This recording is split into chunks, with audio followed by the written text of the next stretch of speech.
enjoy sitting with the cast-off Kinks? Is that good fun? I do, yeah, I do. But it's, I mean, it's mixed gig, and to be honest, I don't like hanging around just in case I can get up and play. And you know, when I'm booked for it, like when Mick's doing Antigua or you know somewhere, then it's great, and I do enjoy it. But I can't just go and sort of stand in the wings just in case. I'm not any good at that. I mean, you could look at me strangely, but I just don't do that. No, well. I understand that. Yeah, yes. Yes, I can understand. Yeah. But it's nice to see you up there doing a bit.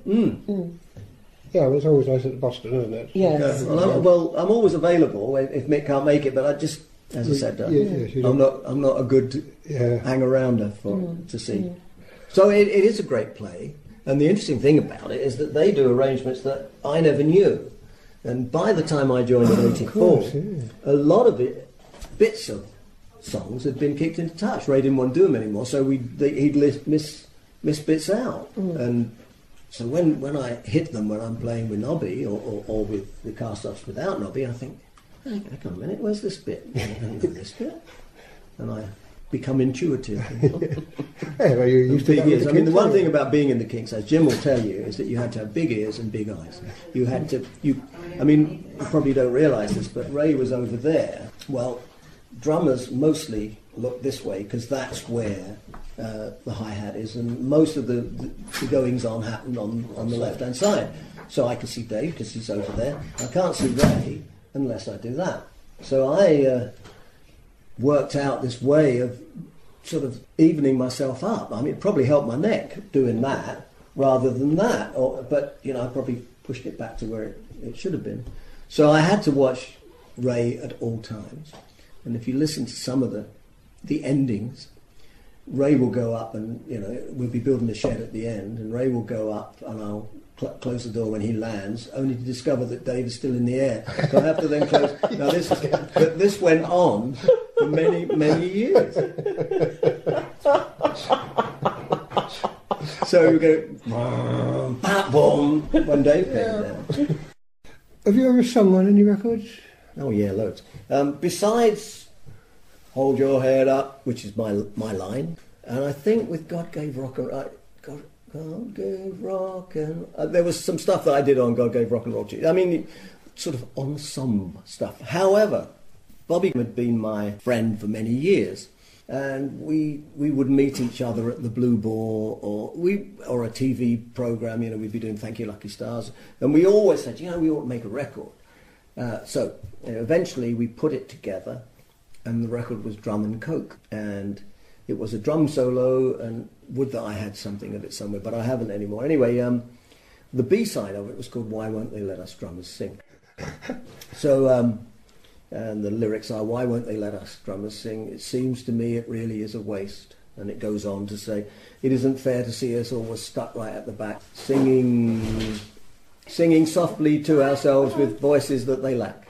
So the record was finished, and Bobby had a different A&R man. We were both on the same label, or both with EMI, and the Hollies had a different A&R man. They had Ron Richards, we had John Burgess, and for some reason these two guys didn't get on. And even though we presented the record to them as a fait accompli, as in, please take this and put it out, don't give us any money, they wouldn't put it out. Ron Richards was the sticking point. He felt that I was sort of using Bobby. The fact that I'd written both of the songs and done all of that was neither here nor there. Anyway, it didn't come out, which was a great shame. But Ollie Beak and Fred Barker, remember these two?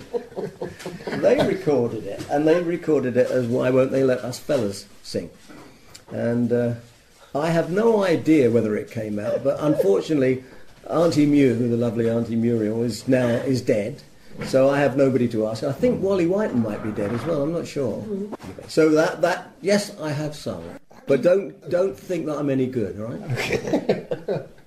Yeah, it was tongue-in-cheek, why won't they let us drummers sing?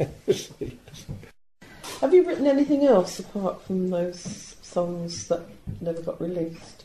Yes. Every now and again, as I said, when the muse strikes, I'll go to Russ Ballard's or John Verity's and get it out of my system. But I do get up in the morning and sit at the computer and write. So whether it's I'm writing a book on. I was involved with Arbiter, which is a drum company. So I'm writing the book of the Arbiter drum, and I'm just sort of putting stuff down, really, making sense of it all. But certainly on the road again is mostly it's not about the Kinks at all. It's about other things that have happened to me on the road. And everywhere I go now, I'm doing the Tour de Manche at the end of next month, which is a bike ride around Manchester. And I'll write about that. And last year we did the Canal du Midi, so I wrote about that. And we also then did the Tour de Wash. It was the fat bit of Norfolk. And so I write all these things, and mostly it's so I can remember them, really. Ricky and I went with some pals to see the glaciers carving, and I wrote about that for the Sunday Express. So I had to write an article on that, and we went across to Calgary from Vancouver in a furniture lorry. It wasn't a furniture lorry, it was a Winnebago, but it was as big as a furniture lorry. And we had a wonderful time, and I wrote about that. And interestingly enough, when you read these things years after the event, it brings it all back. Because you can't remember it all. I don't know if you know what The Simpsons say, that eventually your brain doesn't have room for any new stuff. So you've got to get rid of some of the old stuff. And the Chinese have been looking into this, and they've proved that it's true, that your brain doesn't have infinite capacity, and eventually stuff has to disappear. I don't know how they proved it, but the Chinese are like that, aren't they? So, so I think I am losing. Well, there's always that. They're behind the clock, where's your passport? I think the writing thing is a muscle. If you don't write, then you're going to find it difficult to. Yes, if you do. I mean, Ray, I don't believe Ray ever sat there waiting for the muse to strike. And I know Russ Ballard doesn't wait for the muse to strike it. And it's the same with writing a story, or how we've all got a novel in us. Have you tried getting it out? No. Well, I think Ray did exceedingly well with X-Ray.